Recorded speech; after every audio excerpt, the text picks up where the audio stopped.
on Dua Makarim al-Akhlaq, in which we are discussing the supplication from Sahifa Kamila of Imam Sajjad alayhi afdal salatu wassalam. And this is very famous, very popular dua, and is very rich in its contents, as amazing supplication. So last week we were just reviewing that passage in which Imam is mentioning the relationship, various relations, and asking Allah from worse to turn it into best, something worse to change it into the best. So, like he said, starting وَأَبْدِلْنِي مِنْ بِغْضَةِ أَهْلِ الشَّنَآنِ, the people who are my enemies and they have hatred towards me, how to deal with them. So, Ya Allah, you change their mind, you change their heart, and change it, the baghda, yani both, which is hatred, change the hatred to love.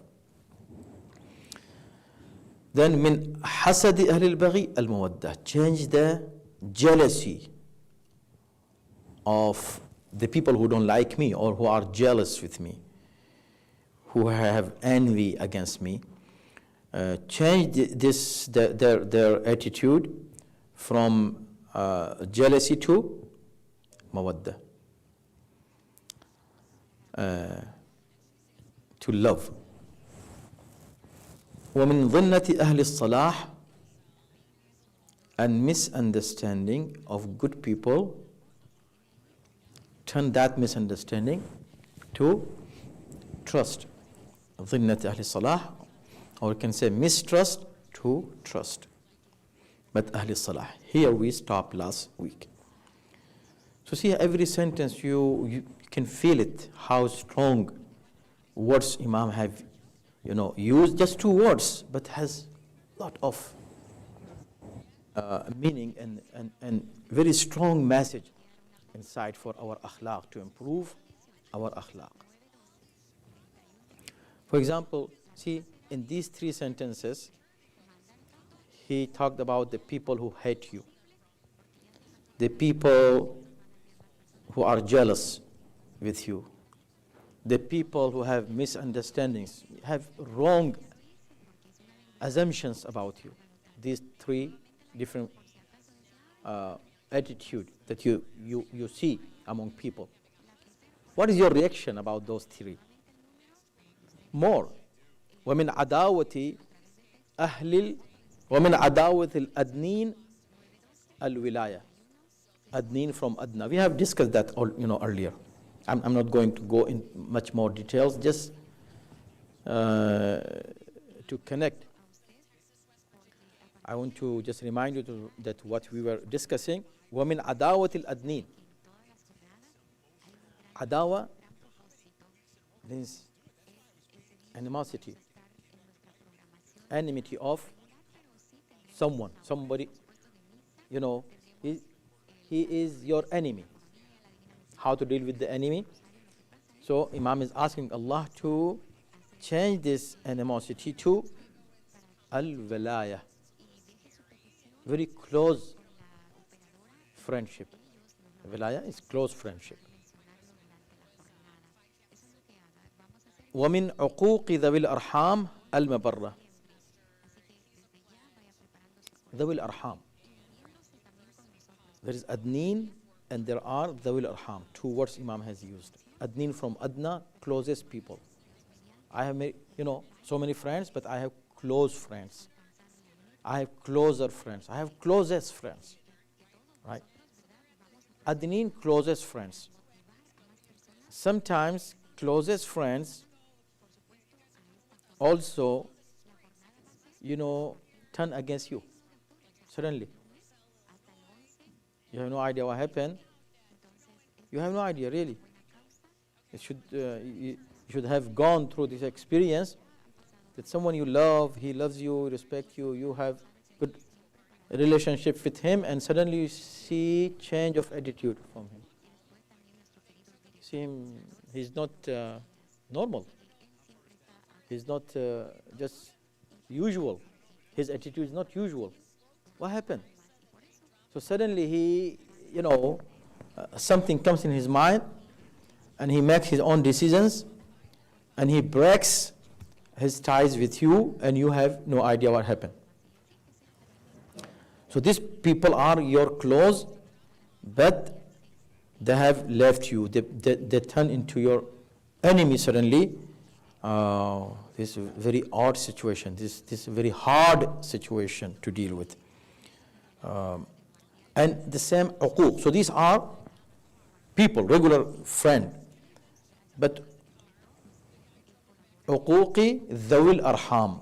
Dhawil arham, and you know this term that Quran uses and is being used in our Sharia many times, Sili Rahim and Qati Rahim. Sili Rahim and Qati Rahim is the relationship, between you and your blood relatives, or relatives by wedlock. So these are called arham. They become your mahram, arham. So these people have special rights on you, more than any close friend that you might have. So these are the closest people, and among these closest people, your parents. Parents are the closest, after parents your children, but parents are first. So they are dhawil arham, al-mabarrah. So uquq. Uquq means to, let's say in English I can say breaking with someone, or disobeying someone. It's called uquq. When we talk about uquq walidain, some people get confused between huquq walidain and uquq walidain. It's just the difference of ayn and ha. Huquq walidain means the rights of parents, and uquq walidain means violating the rights of parents. With ayn, uquq walidain. And uquq walidain is one of major sins. Gunahan kabir.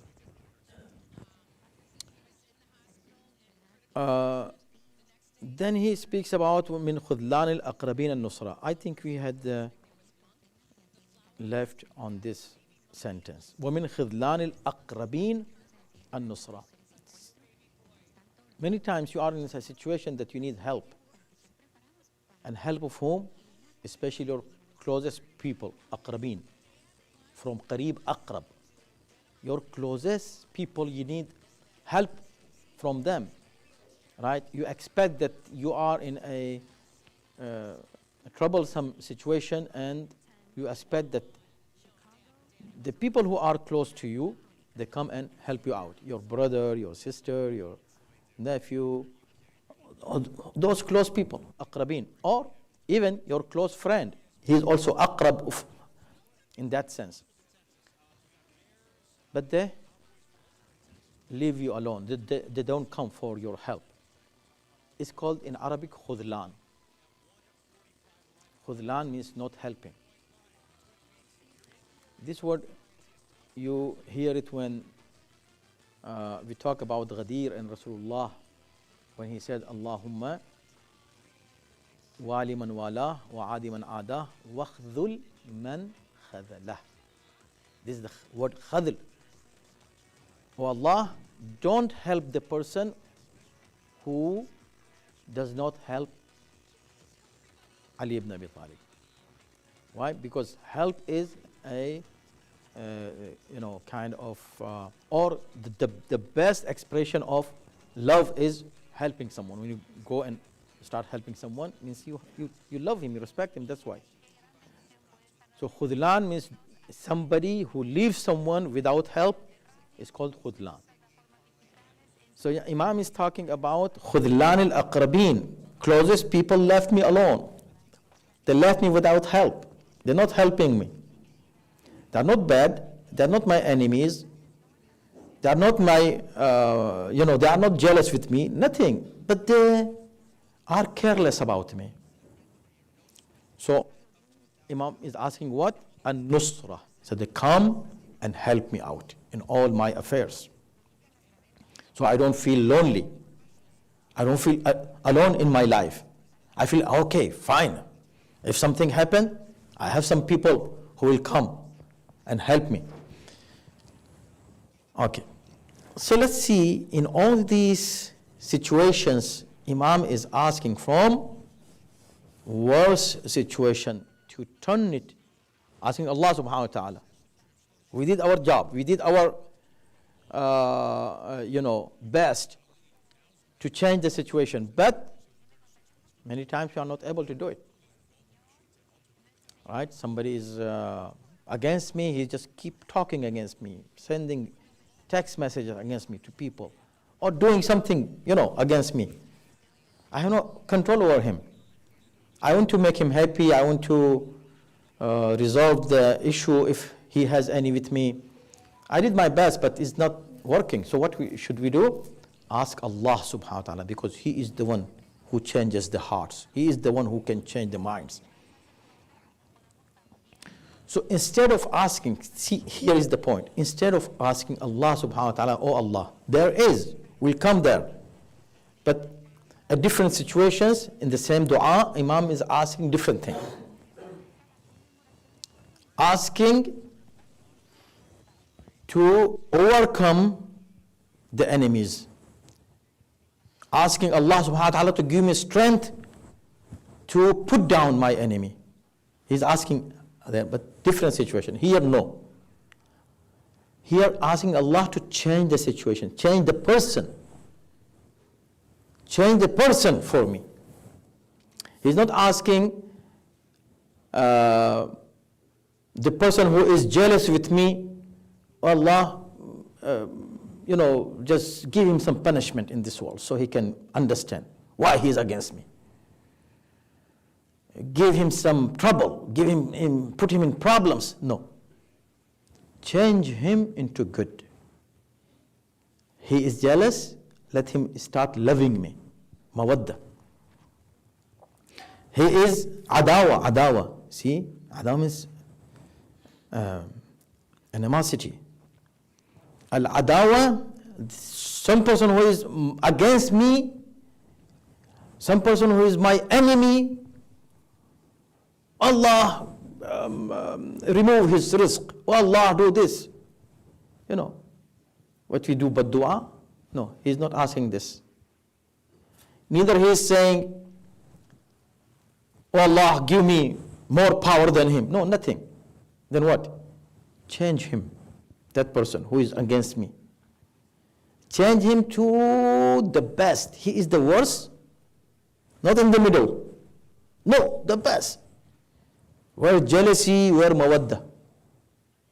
Jealousy is one side, mawadda is on the totally other side. So this is the beauty of kalam of Ma'soom alayhi salam, that really if every mu'min follows. These are not instructions, they are dua, asking Allah, but through dua actually we're receiving instructions to improve our akhlaq. If everybody starts thinking this way, just imagine about the environment in your house, in your community, in your center, how people start loving each other. If you see somebody is, his behavior is not good with me, he did not say salam. For example, many people are very sensitive about salam. You say, why are you against him? He has no manners. What happened? He did not say salam to me. So you became against somebody because he did not say salam to you.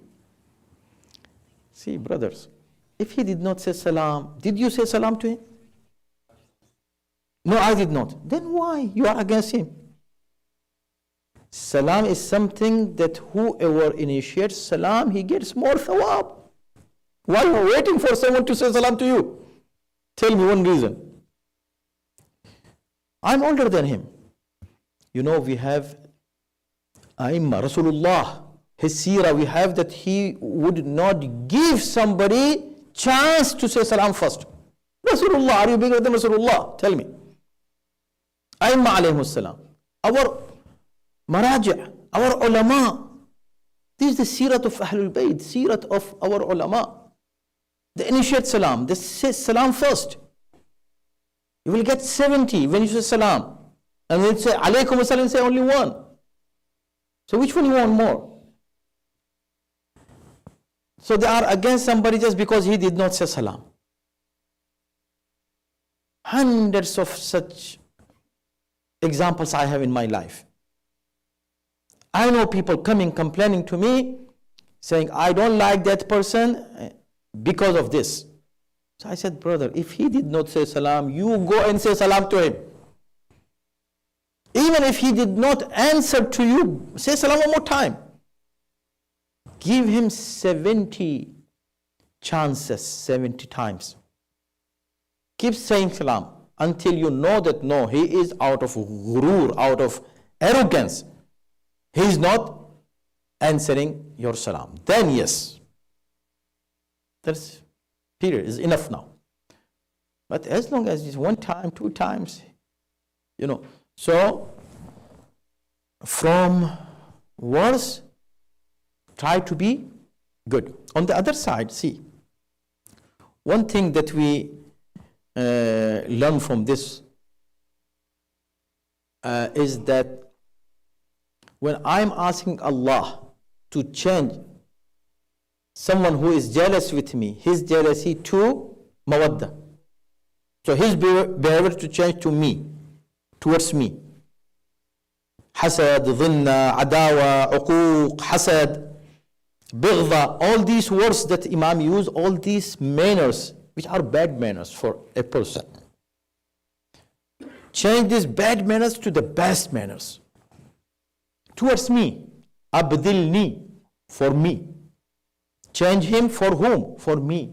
I'm not asking Allah in this dua to change somebody for somebody else. I'm not asking to change him to him. No. Change him to me, for me. So is this selfishness? No. The message here is this, that when I am asking Allah to change somebody's behavior, wrong behavior, towards me that he has changed to best. So what message I'm getting from this dua? I'm getting this, that I should change first, me myself. If I have the same behavior towards somebody else, I should change my behavior to other mu'mineen. When I change for other mu'mineen, Allah will change other mu'mineen for me. So I should change first. Dua is changing me first. Then I'm asking Allah to change other people towards me. So, وَمِنْ ظِلَّةِ وَمِنْ عَدَاوَةِ الْأَدْنِينَ الْوِلَاءِ. We stopped here. وَمِنْ عُقُوقِ ذَوِي الْأَرْحَامِ الْمَبَرَّةِ وَمِنْ خُذْلَانِ الْأَقْرَبِينَ النُّصْرَةِ. 3 more sentences. Inshallah, we'll complete this passage. Inshallah, next time we'll be talking about what Imam is actually trying to convey through dua. So, وَمِنْ خِذْلَانِ الْأَقْرَبِينَ النُّصْرَةِ. Here we will stop today. That we should not leave people without help. If I know anybody in my community needs a help, no, I should not leave him without help. Why? Because if I leave him without help, how can I ask Allah subhanahu wa ta'ala for my situations for help? How can I ask Allah for help? And we have plenty of examples in history where Aimma alayhi salam practically taught us this good behavior, to just be helping. Always keep helping nature. Help out other people. Whenever you get chance, just help. And say, thank you Allah for giving me this opportunity to be able to help someone. And when you help someone and you see the smile to the person who you helped, the satisfaction that gives you, you cannot explain it in words. You can just feel it. This satisfaction, this is first ni'mah Allah gives you. First reward Allah gives you for helping somebody else, that you feel satisfied inside. You feel happy that I was able today to help this person, this my friend, this my relative. Right? So don't be among those people who have the tendency of khudlan, the word that Imam is using here in this dua. Khudlan means carelessness. I don't care. I care about myself just. And if I am in trouble, I expect other people to help me. But I'm not helping anyone. No. Whenever you get a chance, help people. And getting chance of helping is a ni'mah by itself. Otherwise, see, there are many people that are so much in problems themselves that they don't have time to go and help out other people. But if you have time to help out other people, this time that Allah gave you and the ability to help Allah gave you is by itself is a blessing. That's why, subhanallah, very beautiful saying of Mawla Amir al-Mu'mineen alayhi salatu wassalam.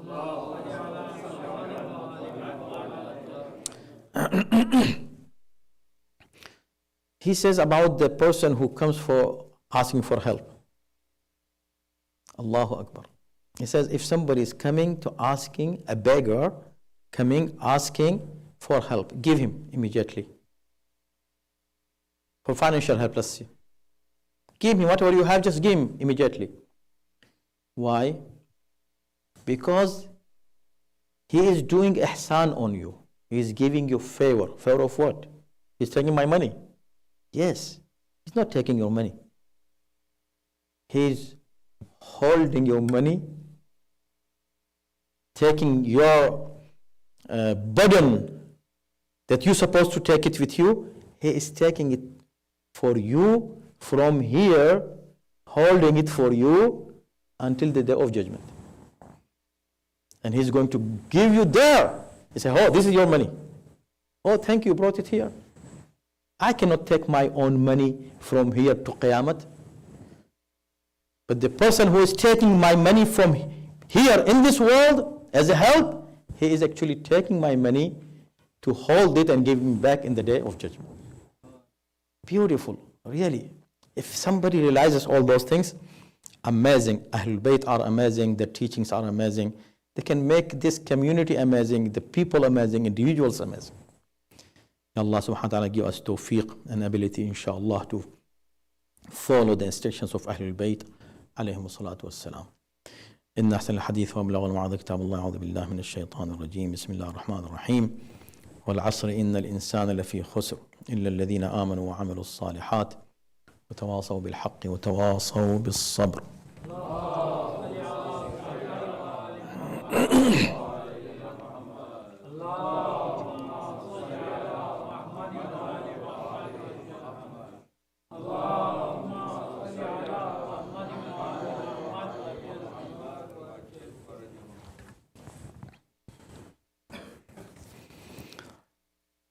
أعوذ بالله من الشيطان الرجيم. بسم الله الرحمن الرحيم. الحمد لله رب العالمين والصلاة والسلام على سيدنا ونبينا ومولانا أبي القاسم محمد.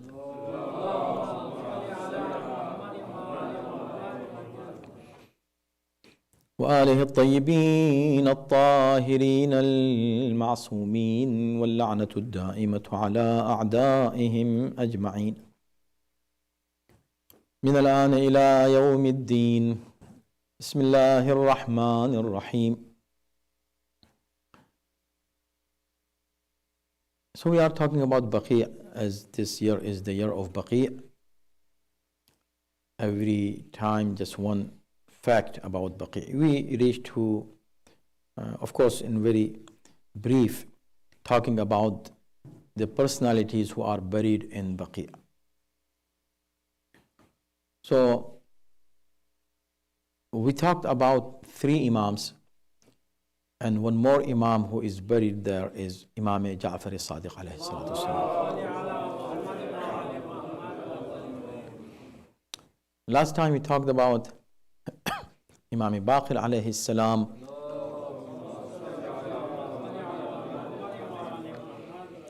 and I said that why his name is Baqir,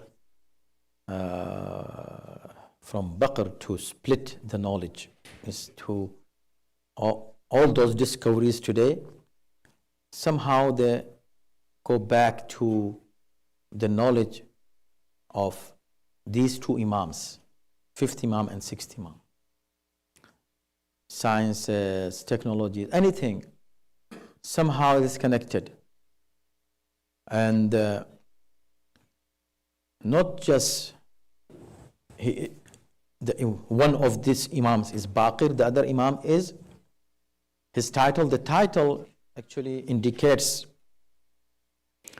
his character and his contribution to human community overall, not just a sect, not just a particular religion, not just Islam, but overall the entire humanity. So they are the Imams who contributed so much for the mankind overall.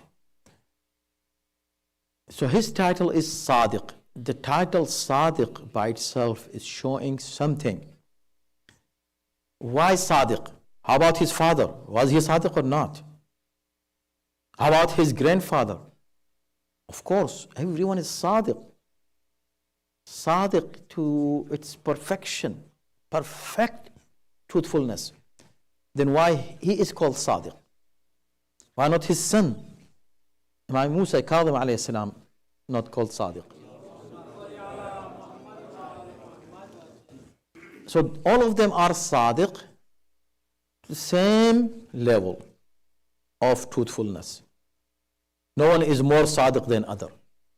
Then why he is Sadiq? Not comparing to his family or his lineage or his fathers and forefathers and children, grandchildren. No. Then comparing with whom? With his time, the people of his time. He was Sadiq. So why he is Sadiq? Because it was the time when everyone was narrating hadith from Rasulullah. قال رسول الله, قال رسول الله, قال رسول الله, ahadith. All those 4 books that you see, and 6 books, among our Ahl Sunnah, all those from that time. Most of those ahadith were compiled in the time of 6th Imam. So everybody was narrating hadith. There is a process to scrutinize the hadith and check its authenticity, whether really Rasulullah said or you saying that he said. It is fabricated from you or it is from Rasulullah. So anybody who narrated any hadith anytime, he was checked, and there are rules and laws and methods to check the authenticity of a hadith. Only one person was there. Whatever he said, it was true, and you didn't have to go and check whether it is right or not, or whether it is coming from right sources, right ravis or not. Any rawi that he was mentioning, Imam Sadiq, were clean rawis from his father, all ma'soomeen until Rasulullah. So he was the person who was acknowledged by everyone at the time that he is Sadiq. Truthfulness. So all the source, all ahadith that were coming from him are from 100% true sources. This was acknowledged by all the people at the time, calling him Sadiq. And also one more thing that you see, all Muslims, they respect him. Why? Because he is the Imam of their Imams. He is the teacher of their Imams. All those 4 Imams are directly or indirectly students of 6th Imam. So this Imam is buried in Jannatul Baqi. And this is very unfortunate that, and it is a reality, a bitter reality, that all these 4 Imams, they have shrines in various places. If you go and do your research, you will find the shrine of Abu Hanifa, Malik, and Shafi'i, and Hanbali. All those 4 Imams have their shrines, and nobody destroyed those shrines. But their teacher, Imam Sadiq, he had shrines, and those shrines were destroyed in Jannatul Baqi. So these are the facts that we should bring to the attention of people and educate people, actually. So our mission for Baqi is very peaceful and educational mission, actually. We want to create awareness among people to know what is Baqi, who are the people who are buried in this very sacred graveyard. May Allah subhanahu wa ta'ala give us chance, inshallah, someday to see those shrines are rebuilt on Baqi, inshallah. إن أحسن الحديث